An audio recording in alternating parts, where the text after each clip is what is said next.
Good morning, everyone. My name is Professor Narendra Kumar, Computer Science Department, Axis College, Kanpur. Now, today we are going to discuss on the topic Python introduction and the Python data types. Before that, हम सभी को पता है कि Python जो language है, अगर computer language की बात करते हैं तो इसमें सी लैंग्वेज आती है, पाइथन आती है और जावा आती है, C plus plus, C sharp and more than language है जिस पे हम वर्कआउट करते हैं. लेकिन अगर हम पाइथन प्रोग्रामिंग की बात करते हैं तो Python programming will provide us additional features more than other language. First of all, most important feature, it is easy to learn, easy to remember and easy to execute, and it is totally machine learning language, and it provides the wide range of libraries and frameworks which provide us a more flexible and compatible platform to program any project or any website just like that. Before that, first of all, we are discuss on the topic Python. What is Python? And the Python is multi-purpose, dynamic and high level language which is also belongs to the interpreted language.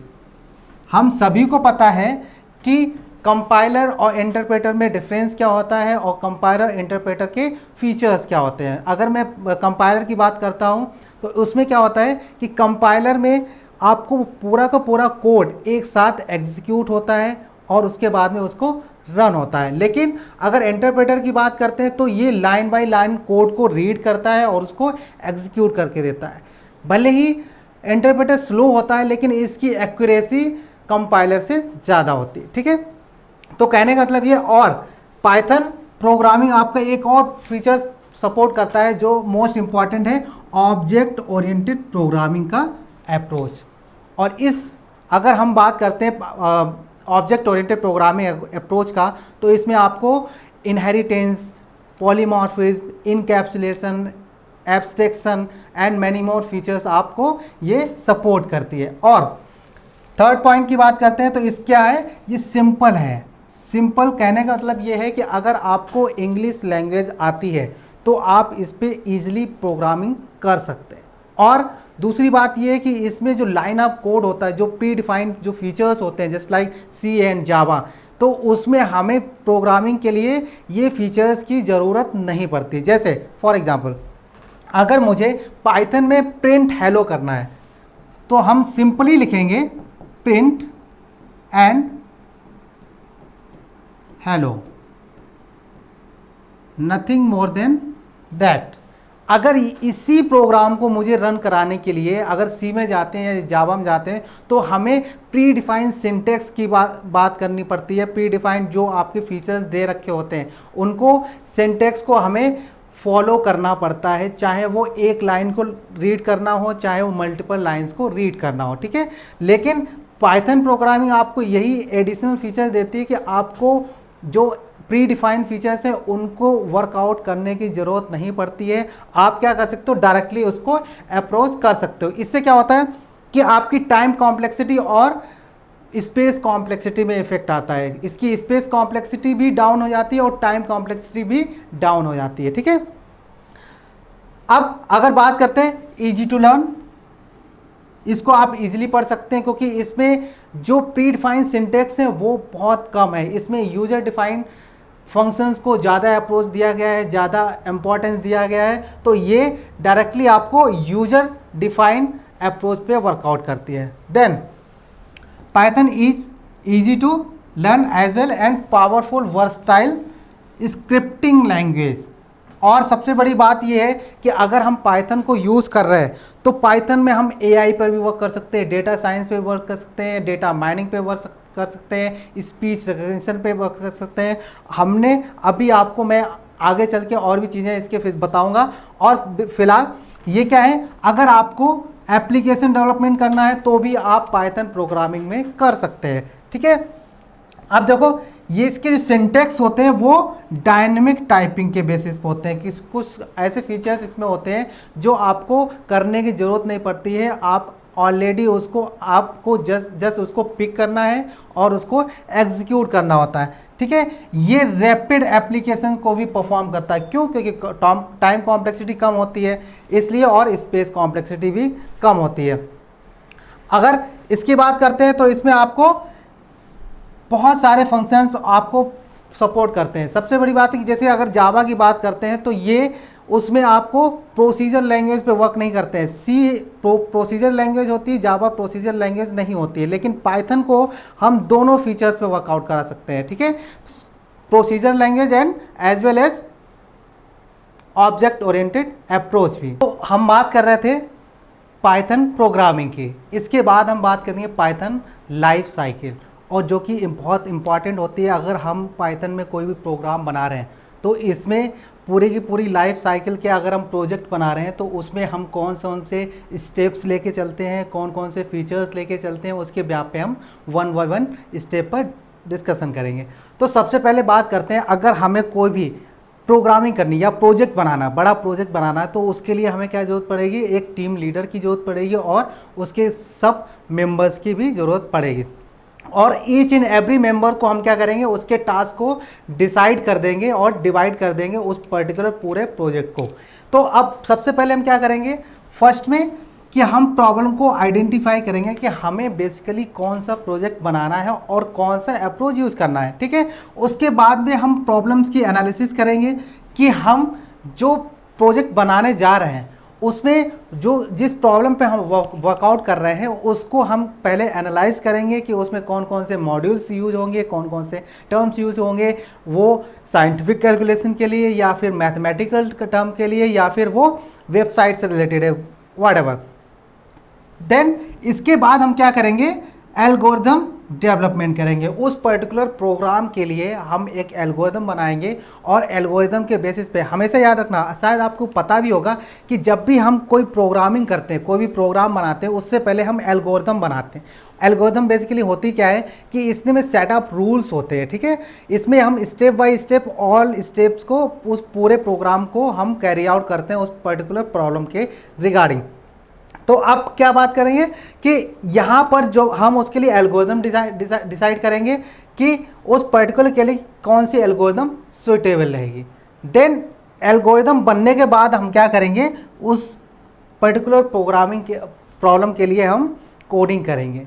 ठीक है, coding के साथ साथ में हम उसमें documentation भी बनाएंगे। क्यों? क्योंकि डॉक्यूमेंटेशन के यहाँ पर क्या होता है कि हम उस पर्टिकुलर प्रोग्राम जो हमने बनाया है या प्रोजेक्ट बनाया है वो उसमें हमने कौन कौन से टर्म्स लेके चले हैं, कौन कौन से उसके फीचर्स हैं, कौन कौन से उसके एडवांटेजेस हैं, उनको हम डॉक्यूमेंटेशन में मेंशन करके चलते हैं। ठीक है, इसके बाद अप्रोच आता है किसके लिए?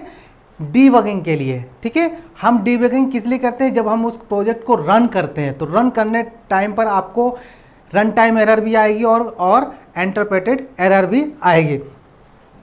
तो इन दोनों को हम रिजॉल्व करने के बाद में हम उस पर्टिकुलर प्रोजेक्ट को लॉन्च कर देते हैं। और अगर इन केस हम उसमें किसी भी तरह की मेंटेनेंस चाहिए होती है या फिर अपडेशन चाहिए होता है तो उसके लिए हम 6 अप्रोच को यूज़ करते हैं। तो ये बेसिकली पूरा का पूरा पाइथन डेवलपमेंट लाइफ साइकिल के अंडर में आता है। ठीक है, अब देखो मेन बात यहाँ पे आती है कि हमें पाइथन प्रोग्रामिंग पढ़ने की ज़रूरत क्यों पड़ी। फैक्ट है ना कि जावा भी है, सी भी है, तो हमें पाइथन ही क्यों पढ़नी है? तो इसके कुछ फीचर्स हैं। सबसे पहला फीचर है easy to use and easy to learn. हम इसको इजी से पढ़ सकते हैं और इजीली उसको प्रेजेंट भी कर सकते हैं। ठीक है, एक्सप्रेसिव लैंग्वेज है। इसमें क्या है कि अगर हम एक्सप्रेसिव लैंग्वेज की बात करते हैं तो इसमें आपको इंटीग्रेशन का कॉन्सेप्ट मिलता है। C++ या जावा से हम इसको इंटीग्रेट भी कर सकते हैं। और दूसरा, इसमें आप कोई भी टास्क है उसको इफेक्टिवली परफॉर्म भी कर सकते हैं। दूसरी बात करते हैं इंटरप्रेटेड लैंग्वेज। ठीक है, इसमें जो भी आप कोड डिज़ाइन करते हैं उसको लाइन बाय लाइन रीड होता है और अगर इन केस एनी प्रॉब्लम होती है उस पर्टिकुलर लाइन में तो तुरंत की तुरंत रियल टाइम में आपको रिफ्लेक्ट करके बता देती कि इस लाइन में ये प्रॉब्लम है, आप इसको करेक्ट कीजिए। ठीक है, ऑब्जेक्ट ओरिएंटेड लैंग्वेज है। इसके बाद में ओपन सोर्स ये थोड़ा सा इंपॉर्टेंट टॉपिक है, मे बी कई सारे बच्चों को ये बात पता नहीं होगी, क्योंकि सॉफ्टवेयर फील्ड की बात करते हैं तो सॉफ्टवेयर में क्या होता है, दो टर्म्स होते हैं, एक तो पैड वर्जन होते हैं और एक फ्रीली अवेलेबल होते हैं या फिर ओपन सोर्स कह सकते हैं।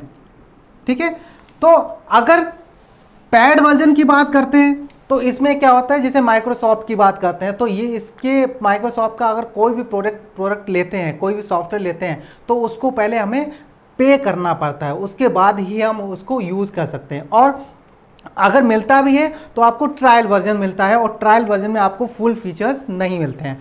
ठीक है, और एक और बात होती है कि अगर इसमें आप कोई भी पब्लिकली पर्सन इसमें कुछ भी मॉडिफिकेशन या एड ऑन नहीं कर सकता है। ठीक है, अगर माइक्रोसॉफ्ट चाहेगा तो माइक्रोसॉफ्ट ही चेंज कर सकता है, इसके अलावा कोई अदर चेंज नहीं कर सकता है। लेकिन अगर हम फ्रीली अवेलेबल की बात करते हैं तो ये आपको क्या फीचर प्रोवाइड करता है, इसके लिए आपको कुछ भी पे करना नहीं पड़ता है, किसी तरह का कोई अमाउंट पे नहीं करना पड़ता है, और ये कोई भी यूज़ कर सकता है, कोई भी यूज़ कर सकता है और कोई भी मॉडिफाई भी कर सकता है। ठीक है, अगर आपको कुछ एडिशनल फीचर्स इसमें डालने हैं, अगर मैं लाइनक्स की बात करता हूँ या उबुंटू की बात करता हूँ तो, और पाइथन की बात करता हूँ तो इसमें क्या है कि आप कुछ भी एडिशनल फीचर्स भी इसमें डाल सकते हैं। क्यों?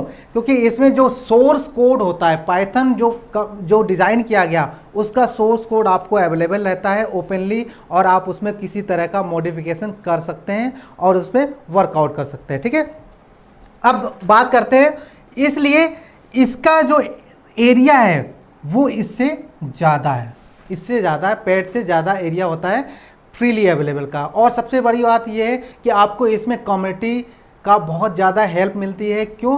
क्योंकि इसमें कम्युनिटी में क्या होता है कि जितना ज़्यादा हम, अगर आपको कोई भी प्रॉब्लम आती है, अगर हम एक बात करते हैं गिटहब की, तो गिटहब आपको वेबसाइट है, उस पर आप किसी तरह की अगर कोई प्रॉब्लम होती है तो आप उसमें पुट कीजिए और आपको डायरेक्टली उसका आउटपुट मिल जाएगा, आपकी प्रॉब्लम को सॉर्ट आउट करके। जो सीनियर प्रोग्रामर्स हैं जो उससे लिंक हैं वो आपको वो चीज़ें सॉर्ट आउट करके दे देंगे। ठीक है, अब बात करते हैं एक्सटेंसिव की बात करते हैं तो ये आपको एडिशनल फीचर्स कहता है, एड ऑन फीचर्स आपको प्रोवाइड करता है डिफरेंट लैंग्वेजेस से।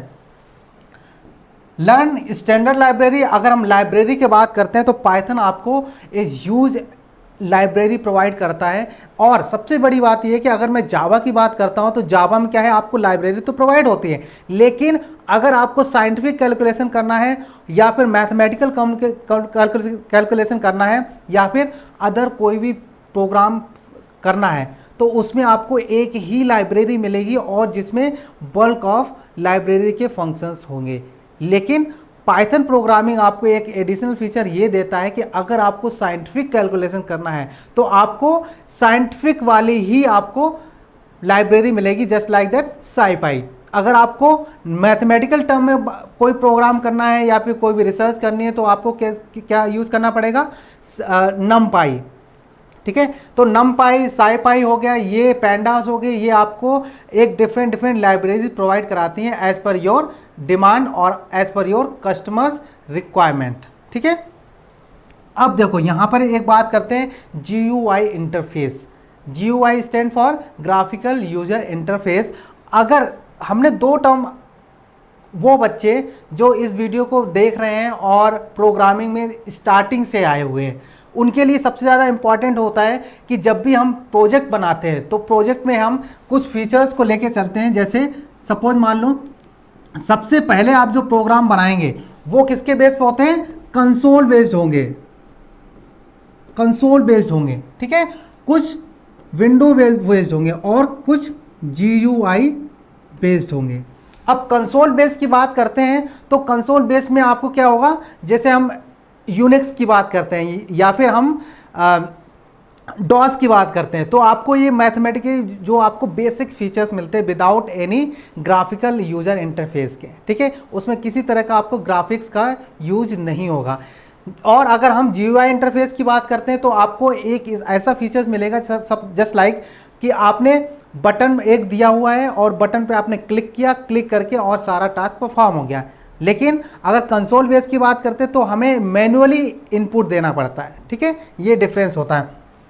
इंटीग्रेशन की बात करते हैं तो इंटीग्रेशन में क्या है कि आपको पाइथन प्रोग्रामिंग एक एडिशनल फीचर्स भी प्रोवाइड कराती है जिसमें हम अदर लैंग्वेज को भी इंटीग्रेट कर सकते हैं। जैसे फॉर एग्जांपल कि अगर आपको मान लो .NET का आपके पास में कोई भी फाइल है या प्रोजेक्ट है और आपको पाइथन में रन कराना है तो उसके लिए आपको आयरन पाइथन का यूज़ करना पड़ता है, और डिफरेंट अगर जावा की फाइल है तो जावा की फाइल को हम जे पाइथन के थ्रू ऐड ऑन करते हैं तो आपको इंटीग्रेशन का अप्रोच मिल जाता है।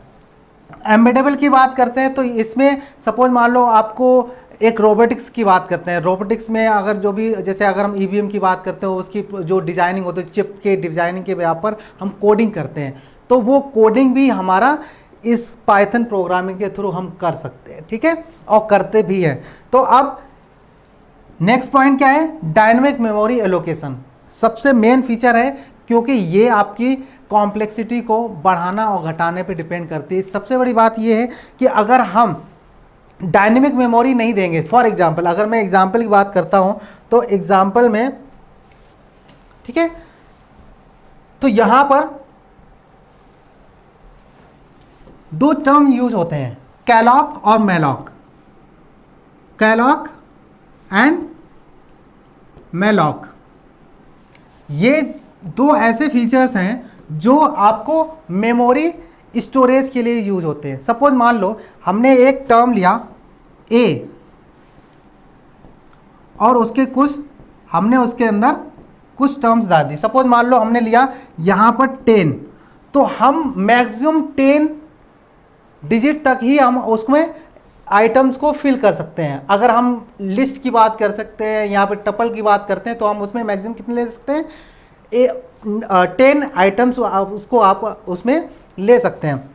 लेकिन अगर हम यहाँ पर इस फीचर को हटा दें, ठीक है, यहाँ पर हम कुछ भी ना डालें तो आपको ये एज पर योर रिक्वायरमेंट आपको फीचर देता है कि जितने भी आप आइटम्स लेना चाहते हैं वो आप ले लें और उसके अकॉर्डिंग ही उसको आपको मेमोरी एलोकेट की जाएगी। और अगर इन केस अगर आपने 10 की 10 लिए और 10 की जगह पर आपने अगर 11वां या फिर 12th अगर आपने कोई भी आइटम इनपुट कराना चाहते हैं तो इन दैट केस आपको वो मेमोरी एलोकेट कर दी जाएगी विदाउट एनी मैनुअल इंटरफेस, ठीक है। अब देखो लास्ट पॉइंट क्या है, wide range of library and frameworks. Python आपको ये एक मच बेस्ट फीचर्स है जो आपको पाइथन प्रोवाइड कराती है। इसमें आपको huge range of libraries provide होती हैं जिसके बेसिस पे आप मशीन लर्निंग या फिर आपको अगर मैटलैब यूज़ करते हो तो मैटलैब के यहाँ पर भी ये जो पाइथन प्रोग्रामिंग है मैटलैब को भी टर्मिनेट कर रही है, ठीक है, उसकी प्लेस पे भी आ रही है। और दूसरा मशीन लर्निंग के लिए या AI के लिए होता है तो आपको ये डिफरेंट फीचर्स प्रोवाइड कराती है। इस पे भी हम आगे डिस्कस करेंगे deeply. Now next point, applications of pythons. अब पाइथन की बात करते हैं तो इसमें आपको डेटा साइंस हो गया, डेटा साइंस में पाइथन का यूज़ करते हैं जिसमें डेटा विजुअलाइजेशन होता है और डेटा कैलकुलेशन होता है। अगर हम बात करते हैं तो इसमें बेसिकली पाइथन हमें एक और एडिशनल फीचर प्रोवाइड करता है। अगर मैं पाइथन यूजर्स की बात करता हूं तो वर्ल्ड की जो टॉप जो IT कंपनीज हों या फिर रिसर्च इंस्टीट्यूट्स हैं वो पाइथन को ही प्लेटफॉर्म लेके चलते हैं। जस्ट लाइक नासा की बात करते हैं तो यूट्यूब की बात करते हैं या फिर अमेजोन की बात करते हैं, तो ये सारे के सारे किसको यूज़ करते हैं, पाइथन प्रोग्रामिंग को यूज़ करते हैं। क्यों? क्योंकि यहाँ पर पाइथन आपको लार्ज डेटा बेस को मैनेज करने में ईजिली मैनेज कर लेती है। इसलिए अब अगर YouTube की बात करते हैं तो वहाँ पर आपको टेक्स्ट और ऑडियो वीडियो के टर्म में आपको मिलते हैं, इमेजेस के फॉर्मेट में आपको मिलते हैं डेटाबेस रेडी करने के लिए, तो उसको आप इजीली मैनेज कर सकते हैं with the help of Python programming, ठीक है। अब इसमें डेटा माइनिंग के लिए भी ये वर्क होता है। इसमें डेस्कटॉप एप्लीकेशन भी बना सकते हैं, कंसोल बेस्ड एप्लीकेशन जैसे मैंने आपको अभी बताया था, और मोबाइल एप्लीकेशंस हो गए या सॉफ्टवेयर डेवलपमेंट हो गया या फिर आर्टिफिशियल इंटेलिजेंस का भी प्रोग्रामिंग हम पाइथन से करते हैं। वेब एप्लीकेशन के लिए यूज़ करते हैं तो इसमें हम Django and flask tools use करते हैं जिसके यहाँ पर आप किसी भी वेबसाइट को बना सकते हैं। अगर हम ERP की बात करते हैं, एंटरप्राइज एप्लीकेशन जैसे कॉलेज की जो भी ERP होती है उसको भी हम इसमें डिज़ाइन कर सकते हैं।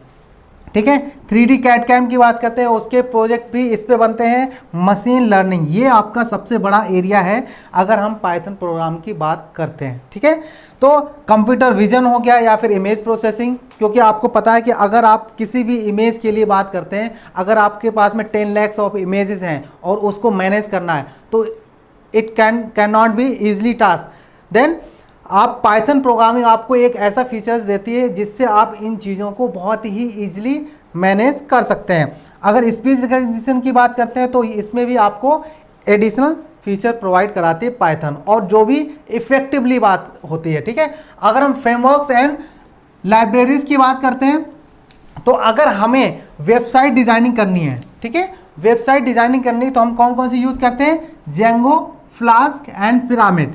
ये कुछ चेरीपाई हो गया, ये कुछ टूल्स हैं जो आपको ये प्लेटफॉर्म प्रोवाइड कराते हैं कि आप इस पे वेबसाइट डिज़ाइन कर सकते हैं। अगर हम GUI इंटरफेस की बात करते हैं तो यहाँ पर ये कुछ टर्म्स हैं जो आपको ये फीचर्स प्रोवाइड कराते हैं कि आप इन लाइब्रेरी की हेल्प से इन टास्क को परफॉर्म कर सकते हैं, ठीक है। अगर मशीन लर्निंग की बात करते हैं तो यहाँ पर आपको टेंसर फ्लो मिलता है, पाई टॉर्च मिलता है और साइकिट लर्न्स मिलता है, साइपाई होता है और मेटापोलिब भी मिलती है, ठीक है। ये आपको एडवांस फीचर्स मिलते हैं और सबसे बड़ी बात ये है कि आपको ये लाइब्रेरी उसी पर्टिकुलर टास्क के लिए दी जाती है जो आप परफॉर्म कराना चाहते हैं, ठीक है। और अगर मैथमेटिक्स की बात करते हैं, मैथमेटिक्स के लिए हम नमपाई और पैंडास का यूज़ करते हैं। ये कुछ इंपॉर्टेंट टॉपिक्स हैं जो आपके एग्जाम पॉइंट ऑफ व्यू के लिए भी बहुत बेस्ट हैं। अगर हम बात करते हैं, आप now come to the next point, the data type. ये सबसे ज़्यादा इम्पॉर्टेंट टास्क होता है किसी भी प्रोग्रामिंग के लिए, किसी भी प्रोग्रामिंग लैंग्वेज के लिए, चाहे वो C हो, चाहे वो जावा हो, चाहे वो पाइथन ही क्यों ना हो। तो अगर हम पाइथन की बात करते हैं तो इसमें मोस्टली सभी सिमिलर ही है, लेकिन इसमें कुछ एडिशनल डेटा टाइप्स भी बनाए गए हैं जो कि ना तो आपको जावा में मिलेंगे और ना ही आपको C प्रोग्रामिंग में मिलेंगे, जैसे डिक्शनरी, सेट्स और आपको टपल। ये आपको यहाँ पर नहीं मिलेगा। इवन ए कॉम्प्लेक्स नंबर, ये आपको सिर्फ और सिर्फ पाइथन में ही मिलेगा, ठीक है। तो हम इन चीज़ों को वन बाय वन डिस्कस करेंगे। अगर हम पाइथन डेटा टाइप्स की बात करते हैं तो इसमें सबसे पहला आता है न्यूमेरिक, और न्यूमेरिक में कौन कौन से आते हैं? इंटीजर, फ्लोट और कॉम्प्लेक्स नंबर। इंटीजर, फ्लोट और कॉम्प्लेक्स नंबर। इसके बाद अगर हम बात करते हैं सीक्वेंस टाइप, तो सीक्वेंस टाइप क्या हो गया? अगर स्ट्रिंग की बात करते हैं वो भी सीक्वेंस टाइप होंगे। और इसमें एक चीज़ और है, इसमें दो टर्म आपको पढ़ने को मिलेंगे, इसमें इम्यूटेबल और म्यूटेबल। इम्यूटेबल वो डेटा टाइप्स होते हैं जिनको हम एक बार राइट करने के बाद में चेंज नहीं कर सकते हैं। सपोज मान लो कि आपने अगर टपल दी है, ठीक है, तो आप या लिस्ट दी हुई है, तो लिस्ट में आपने अगर जितने भी आइटम्स पहले से ही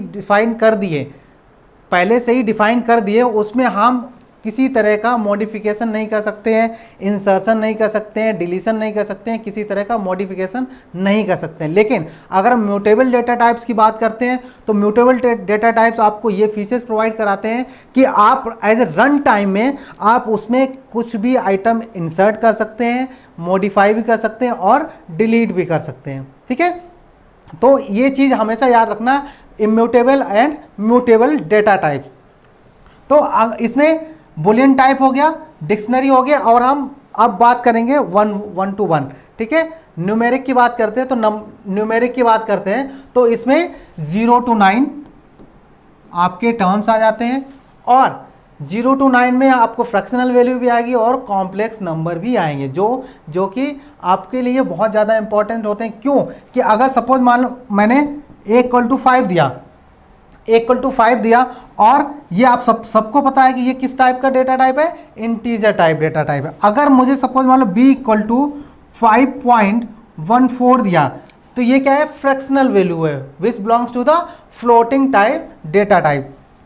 और अगर कॉम्प्लेक्स की बात करते हैं तो देखो हम बात करेंगे, इसमें दो फीचर्स यूज होंगे, टाइप और इज इंस्टेंस।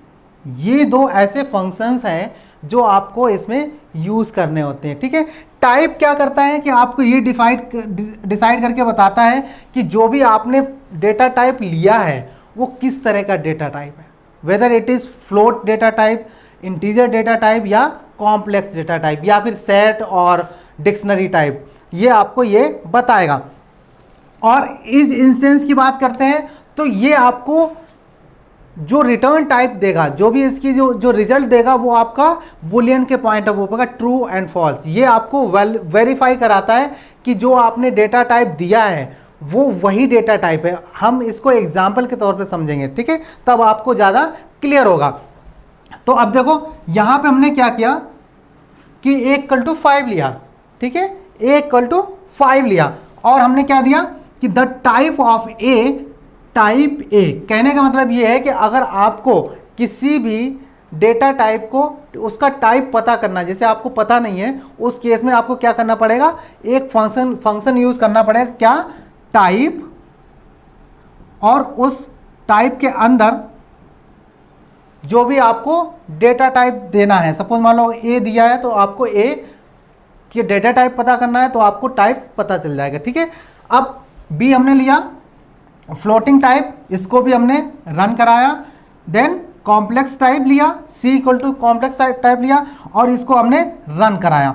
अब देखो अगर हम इसकी आउटपुट की बात करते हैं तो अगर हम ये प्रिंट कराते हैं तो आपका क्या आ रहा है कि the type of A class integer type, in type है मीन्स इंटीजर टाइप का डेटा टाइप है। अगर बी की बात करते हैं तो बी किस तरह का है, फ्लोट टाइप डेटा टाइप है, ठीक है, और सी किस तरह का है, ये आपका कॉम्प्लेक्स डेटा टाइप है। और अगर इस इंस्टेंस को हम यूज कर रहे हैं, देखो यहाँ पर यूज कर रहे हैं इस इंस्टेंस, हमने एक इस इंस्टेंस में वेरिएबल लिया ये वाला और इसको हम ये कह रहे हैं कि ये कॉम्प्लेक्स टाइप का है। अगर ये कॉम्प्लेक्स टाइप का नहीं होता तो आपका यहाँ पर रिजल्ट क्या शो करता है, फॉल्स, लेकिन यहाँ पर क्या शो कर रहा है, ट्रू, मतलब ट्रू शो कर रहा है। तो ये आपका जो दिया है आपने डेटा टाइप वो कॉम्प्लेक्स टाइप है। Now come to the next point, sequence data type. Sequence data type की बात करते हैं तो यहाँ पर आपको सीक्वेंस में आपको स्ट्रिंग मिलेगी, लिस्ट मिलेगी एंड टपल मिलेगी, ठीक है। अब हम स्टार्टिंग करेंगे स्ट्रिंग से। अब स्ट्रिंग की अगर बात करते हैं तो आपको सभी को पता है कि स्ट्रिंग क्या है कि सेट ऑफ आइटम्स है या फिर एलिमेंट्स कह सकते हो या फिर आइटम कह सकते हो, ठीक। सपोज मान लो अगर मैंने लिखा यहाँ पर हेलो, ठीक है, तो ये हेलो जो है वो आपका कहने का मतलब है तो ये स्ट्रिंग, ये कलेक्शन ऑफ सिमिलर आइटम्स है, कलेक्शन ऑफ सिमिलर आइटम्स। लेकिन अगर हम इंडेक्सिंग की बात करते हैं तो यहाँ पर आपको इंडेक्स करना पड़ेगा। कहने का मतलब ये 0, 1, 2, 3 एंड 4 ये आपको प्रोवाइड कराएंगे। अगर हम इंडेक्स की बात करते हैं, अगर हम इंडेक्स की बात करते हैं तो 0 इंडेक्स की बात करते हैं या फिर 1 की बात करते हैं, इंडेक्स 2, इंडेक्स 3, तो अब क्या है 4 की बात करते हैं, इंडेक्स 4 की बात करते हैं। तो यहाँ पर अगर हम डिफाइन करते हैं तो यहाँ पे क्या आ रहा है, इंडेक्स 0 पर H आ रहा है और इंडेक्स 1 पर E आ रहा है, इंडेक्स 2 पर L आ रहा है, 3 पर L आ रहा है और 4 पर भी O आ रहा है। तो ये क्या है आपका सिमिलर आइटम्स कलेक्शन होता है, ठीक है। तो अगर हम डिफाइन करते हैं किसी भी स्ट्रिंग को तो इस व्याप पर स्ट्रिंग करते हैं कि ये क्या है, कलेक्शन ऑफ सिमिलर आइटम्स, ठीक है। तो अगर और सबसे बड़ा फीचर ये है इसका कि अगर हमें कुछ भी, इसको इरेज करते हैं पहले, नाउ तो ये क्या है, define a sequence of characters, sequence of character represented in quotation marks. और सबसे बड़ी बात ये एक आपको सी प्रोवाइड नहीं कराती है, जावा भी प्रोवाइड नहीं कराती है, ये एक एडिशनल फीचर है पाइथन प्रोग्रामिंग का। सपोज मान लो कि यहाँ पर आप कोई भी स्ट्रिंग ले रहे हैं, ठीक है, हमने लिखा ये लिखा, ठीक है, तो अगर हम इसमें अगर कुछ टर्म्स लेते हैं तो हम इसको डबल कोट्स में ज़्यादातर क्या होता है कि स्ट्रिंग को हम सिंगल कोट्स और डबल कोट्स में लेते हैं। सिंगल कोट्स मोस्टली क्या करते हैं हम डबल कोट्स में लेते हैं। सभी को ये पता है कि सी में अगर आपको स्ट्रिंग डिफाइन करना है तो किस में करेंगे, डबल कोट्स में करेंगे। जावा में करना है तो भी आप डबल कोट्स या सिंगल कोट्स में करेंगे। लेकिन अगर हम पाइथन में प्रोग्रामिंग कर रहे हैं तो हम स्ट्रिंग को किस तरह से कर सकते हैं, सिंगल कोट्स, डबल कोट्स और ट्रिपल कोट्स में उसको ले सकते हैं। सपोज अगर मान लो कि आपने जो इनक्लोजिंग का स्टार्टिंग का जो आपका कोट्स है वो सिंगल कोट्स हो गया और एंडिंग का आपका डबल कोट्स हो गया, तब भी ये आपको आउटपुट देगा, किसी तरह का एरर नहीं देगा। ठीक है, अब देखो बात करते हैं तो we can use single quotes, double quotes और triple quotes to define string, है ना। ये कुछ एडवांस फीचर्स भी है। और एग्जाम्पल की बात करते हैं तो हमने क्या किया, एक str1 स्ट्रिंग ली है। ठीक है, str1 स्ट्रिंग ली जिसमें क्या लिखा है हमने, हेलो नरेंद्र। इसके बाद में str2 ली, इसमें हाउ आर यू हमने फीचर्स दिया है इसमें। ठीक है, अब इसमें सबसे बड़ी बात ये है कि इसमें कुछ टर्म्स को हम यूज़ करेंगे, जैसे हम स्लाइसिंग की बात करते हैं। ठीक है, स्लाइसिंग की बात करते हैं तो आपको कॉनकैटिनेशन की बात करते हैं, रिपीटिशन की बात करते हैं, कुछ टास्क हम परफॉर्म करेंगे। ठीक है, अब देखो अगर हम बात करते हैं, हमने क्या किया, स्ट्रिंग वन को हम क्या कर रहे हैं, स्टार्टिंग कर रहे हैं, स्लाइसिंग कर रहे हैं। ठीक है, स्लाइसिंग का करने का मतलब ये हम प्रिंट कराएंगे first two character using the slice operator. Slice operator के थ्रू हम इसको यूज करेंगे। तो ये क्या है, स्टार्टिंग है और ये नंबर ऑफ एलिमेंट्स या आइटम्स की बात करते हैं। तो हमने क्या किया, यहां से क्या है 1 0 0 1 2 3 4 5 6 7 8 9 10 11 12 एंड सो ऑन। ठीक है, तो कहने का मतलब ये है कि अगर हमें यहाँ पर स्ट्रिंग 1 को हम स्लाइस कर रहे हैं, स्टार्टिंग क्या है 0 से, तो हम दो एलिमेंट लेंगे, कौन से, स्टार्टिंग के 0 और 1 लेवल पे, तो हमारा क्या आंसर आ रहा है HE। ठीक है, और अगर इसकी बात करते हैं स्ट्रिंग 1 फोर्थ एलिमेंट को हमें अगर प्रिंट कराना है तो फोर्थ एलिमेंट पे क्या आ रहा है, यहाँ पर देखो ये फोर्थ एलिमेंट पे O आ रहा है, तो आंसर आपका क्या आ रहा है, O आ रहा है। ठीक है, और अगर हम इसी को रिपीट करना चाहते हैं तो हमें किसी भी स्ट्रिंग को रिपीट करना है तो हम एस्टिक का यूज करते हैं। सिंपल सा लिखते हैं प्रिंट str1 str2। तो ये आपको क्या फीचर देगा कि वही स्ट्रिंग को बार बार रिपीट करेगा जितने टाइम आप रिपीट करना चाहते हैं। हमने यहाँ पर 2 टाइम्स दिया है, 3 टाइम्स 4 टाइम, आप जितने भी टाइम पे उसको रिपीट कराना चाहें तो उसको करा सकते हैं इसमें उसको बदल के। ठीक है, अगर हमने 2 टाइम्स दिया है तो आपको 2 टाइम्स रिपीट करके देगा, हेलो नरेंद्र और हेलो नरेंद्र। ठीक है, अब इसके बाद बात करते हैं कॉनकैटिनेशन की। तो कॉनकैटिनेशन जब भी आप करते हैं तो आप प्लस ऑपरेटर का यूज करेंगे किसी भी दो स्ट्रिंग को कॉनकैटिनेशन करने के लिए। तो इसमें क्या है, पहले हमने str1 लिया हेलो नरेंद्र और स्ट्रिंग 2 क्या है, हाउ आर यू, ये आपका आउटपुट आ गया। सिंपल सा है, ज़्यादा हार्ड एंड फास्ट रूल नहीं है, और मेरा यही अप्रोच रहता है कि आपको इजी टू इजी वे में डिफाइन करना ताकि आपको इजीली समझ में आ जाए। नाउ अब बात करते हैं लिस्ट की। तो लिस्ट में क्या होता है कि अगर हम लिस्ट क्या है, list can contain the data of different type.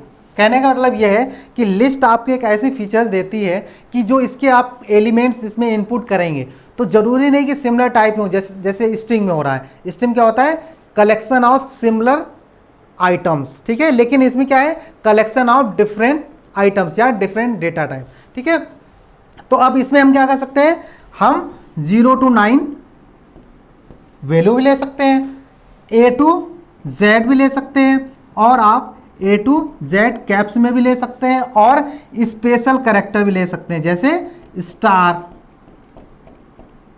Has, ये टर्म भी आप इसमें डिफाइन कर सकते हैं। ठीक है, और जैसे देखो स्ट्रिंग वैल्यू भी आप इसमें एज ए इनपुट ले सकते हैं। अब देखो सेकेंड फीचर क्या दे रहा है इसका, कि ये स्टोर करता है और सेपरेट किससे होता है, कॉमा से। ये कुछ मैंने इसीलिए आपको एक बिल्कुल बेसिक टू बेसिक तरीके से समझाने के लिए कि आपको इजीली समझ में आया। तो कहने का मतलब ये है कि अगर हम लिस्ट में जो आइटम ले रहे हैं उनको हम आइटम्स को सेपरेट किससे करेंगे, कॉमा से, ठीक है। और लिस्ट को इनक्लोज किससे करेंगे, ब्रैकेट से, स्क्वायर ब्रैकेट से। इन चीज़ों को अगर आप याद रखते हैं तो आप कभी भी डेटा टाइप्स को भूलेंगे नहीं, ठीक है। यही चीज़ इंपॉर्टेंट होती है, क्योंकि हम क्या करते हैं कभी कभी स्ट्रिंग को हम टपल बना देते हैं, टपल को हम डिक्शनरी बना देते हैं, इस तरह का रहता है, ये कन्फ्यूजन रहती है। लेकिन अगर आप इन चीज़ों को समझ गए तो किसी तरह की कोई भी कन्फ्यूजन नहीं होती है, ठीक है। तो इसीलिए लिस्ट की बात करेंगे तो सिंपल सा है, separated by comma and enclose with square bracket. देखो जैसे एग्जांपल मैंने दिया हुआ है, एक हमने लिस्ट 1 ली है और इसको हमने स्क्वायर ब्रैकेट में दिया हुआ है और सेपरेट किससे कर रखा है, कॉमा से कर रखा है, ठीक है, जिसमें आपको स्ट्रिंग भी है और न्यूमेरिक वैल्यू भी है, ठीक है। अब देखो इसमें हम स्लाइस का ऑपरेशन परफॉर्म करते हैं, किस तरह से, इस तरह से हम स्लाइस ऑपरेशन परफॉर्म करेंगे with the help of slice operator, ठीक है। कॉनकैटिनेशन करेंगे तो क्या ऑपरेटर यूज करेंगे, प्लस ऑपरेटर यूज करेंगे। रिपीटिशन यूज करेंगे तो हम स्टार ऑपरेटर का यूज करेंगे या एस्ट्रिक ऑपरेटर का यूज करेंगे, ठीक है। तो अब डायरेक्टली आते हैं एग्जाम्पल पे। तो एग्जाम्पल पे हमने क्या किया कि हमने एक स्ट्रिंग ली लिस्ट 1 नाम की और उसके बाद में हमने क्या किया, इसको प्रिंट कराया।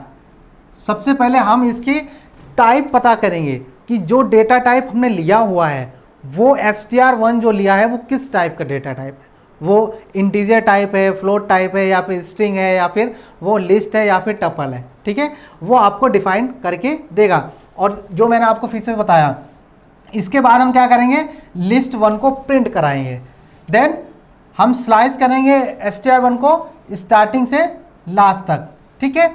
उसके बाद में लिस्टिंग करेंगे, फिर स्लाइसिंग का कॉन्सेप्ट यूज करेंगे 0 से, और 2 एलिमेंट को हम इनपुट कराएंगे। इसके बाद प्रिंट कराएंगे कॉनकैटिनेशन के बेसिस पे और रिपीटिशन कराएंगे। अब देखो अगर हम इनकी बात करते हैं स्टार्टिंग का, सबसे पहला तो हमने टाइप क्या लिया हुआ है, इसमें एक टर्म और आ जाएगा, यहां पर क्लास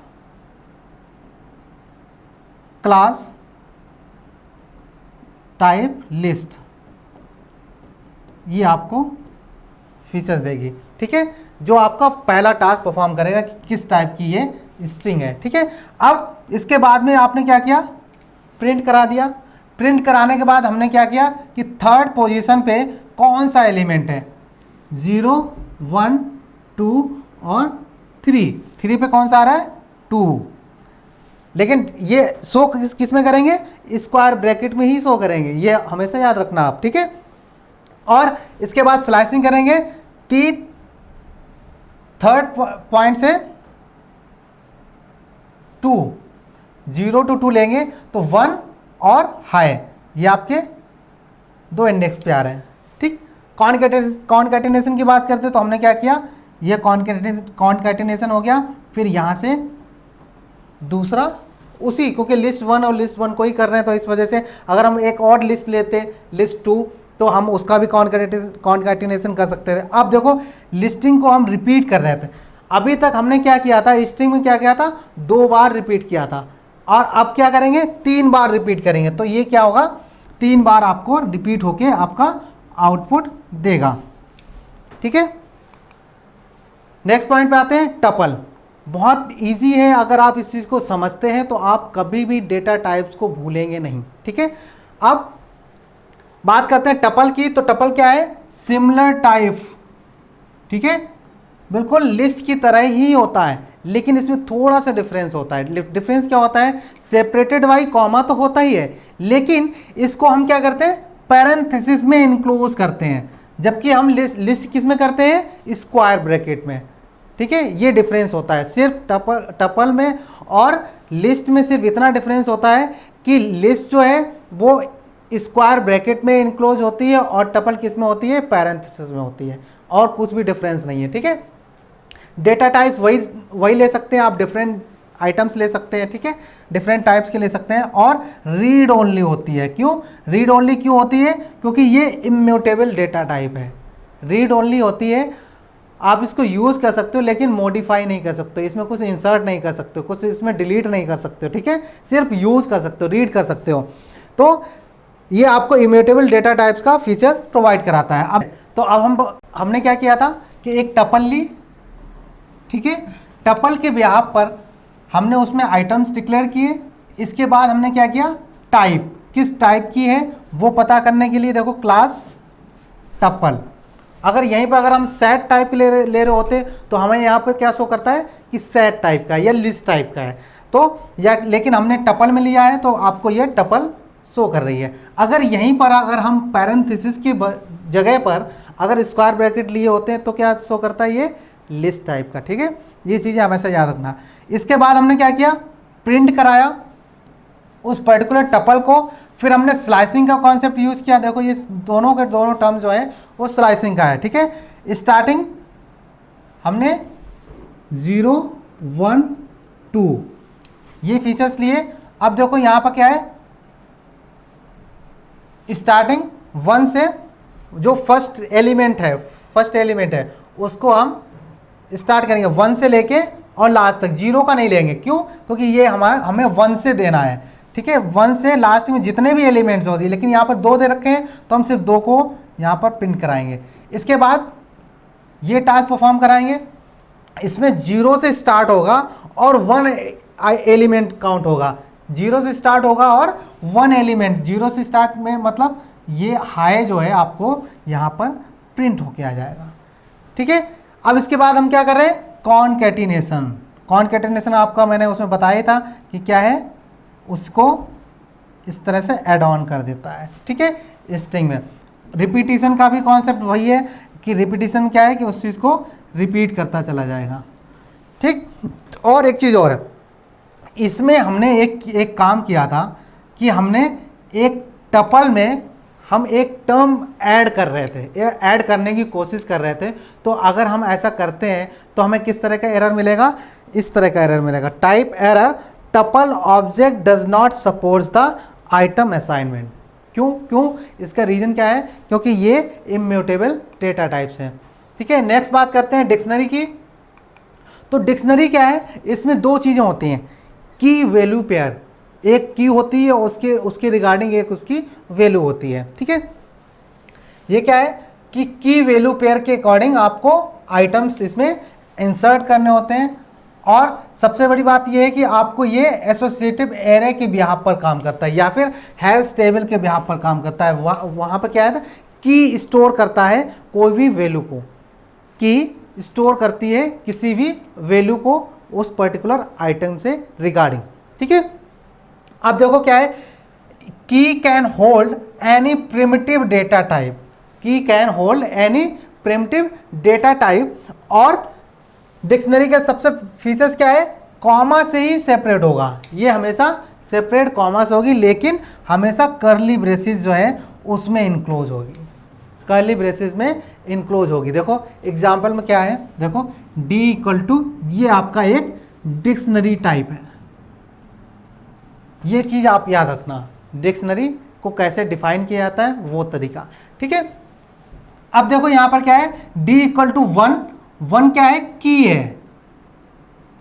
की है और जिमी क्या है, वैल्यू है। ये चीज़ हमेशा याद रखना कि डिक्शनरी में हमेशा, जैसे हम ऑर्डिनरी डिक्शनरी की बात करते हैं तो डिक्शनरी में क्या होता है, एक अल्फ़ाबेट होता है, अल्फ़ाबेट के रिगार्डिंग उसकी मीनिंग होती है और उसकी और भी डिफरेंट मीनिंग्स होती हैं, ठीक है, जो उस पर्टिकुलर अल्फ़ाबेट से रिलेट करती हैं, ठीक है। अब देखो बात करते हैं कि हमें प्रिंट करना है डिक्शनरी को। ऐसे ही हमने टर्म्स ले रखे हैं की वैल्यू पेयर के, की वैल्यू और सेपरेट किया कॉमा से और इनक्लोज किससे करेंगे, कर्ली ब्रेसेस से, ठीक है। अब देखो यहाँ पर फर्स्ट नेम इज D1 पे, डिक्शनरी 1 पर कौन सा होगा, हम कौन से देंगे, वो वैल्यू को हम एज ए रिजल्ट शो कराएंगे। अब सेकेंड में क्या है, second name is, 4th point पर क्या है वो प्रिंट कराएंगे। देन इसके बाद जो हम और ऑपरेशन पहले देख, पहले यहाँ पर देख लो, पहले जो दो टर्म है, फर्स्ट नेम क्या हो गया, जिमी, ठीक है, सेकेंड नेम क्या हो गया, माइक, ठीक है। अब उसके बाद में हमने क्या किया कि हम डिक्शनरी की जितनी भी की उस पर्टिकुलर डिक्शनरी में, ये तो जो एक छोटा सा डिक्शनरी टाइप है, अगर हम एडवांस लेवल पर जाते हैं तो आपको मिलियंस की तादाद में डिक्शनरी मिलेगी, ठीक है। उसमें इतनी की वैल्यू होंगी आप इजीली उसको पढ़ नहीं सकते।